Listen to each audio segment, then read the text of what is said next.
सादगी और भारतीय संस्कृति की प्रकृति की पवित्रता के साथ पूजने की अहम कड़ी छठ पूजा का विधिवत समापन उगते सूर्य को अर्घ्य देने के साथ शनिवार सुबह संपन्न हो गया। बिहार, झारखंड सहित राष्ट्रीय राजधानी में छठ के अवसर पर हजारों श्रद्धालुओं ने भिन्न-भिन्न घाटों पर जाकर भगवान भास्कर को अर्घ्य दिया। बुधवार को नहाए खाए के साथ ही इस पर्व की शुरुआत हो चुकी थी। गुरुवार शाम को व्रतियों ने खरना का व्रत रखा और गुड़ चावल मिश्रित पकवान का प्रसाद ग्रहण कर निर्जला उपवास व्रत रखा।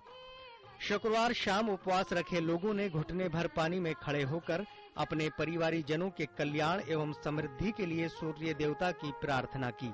इस व्रत को हम लोग इसलिए करते हैं कि हमारे बच्चे परिवार सब सही रहे, लोगों की मनोकामना पूर्ण करता है। हम लोग क्या करते हैं, हम लोग कस्टम्स यही इसीलिए आए हैं।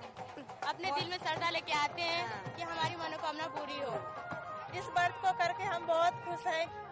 यूं तो इस पूजा की परंपरा और महत्व का प्रतिपादन करने वाली अनेक पौराणिक और लोक कथाएं प्रचलित हैं, लेकिन सबसे मान्य कथा राजा प्रियव्रत और उनकी पत्नी मालिनी से उत्पन्न मृत पुत्र का भगवान की मानस कन्या देवी देवसेना के पूजन से जीवित होने की है।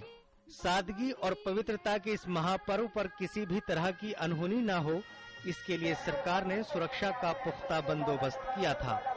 राष्ट्रीय राजधानी में आगामी विधानसभा चुनाव के मद्देनजर छठ पूजा पर राजनीतिक दलों की सक्रियता काफी ज्यादा रही और सभी प्रमुख दलों के नेता छठ पूजन कार्यक्रम और व्यवस्था में जुटे रहे। छठ का महापर्व अगर परंपरा और संस्कृति को बनाए रखने का प्रयास है तो यह भगवान सूर्य की उपासना से पृथ्वी के पर्यावरण को अक्षुण्ण रखने का उदाहरण भी। अगर अपने कुटुंब को सुखी रखने की उपासना है तो वसुधैव कुटुंब की भावना विकसित करने का भी। मैं विमलेंदु कुमार पांडे, यमुना छठ घाट से DD न्यूज के लिए।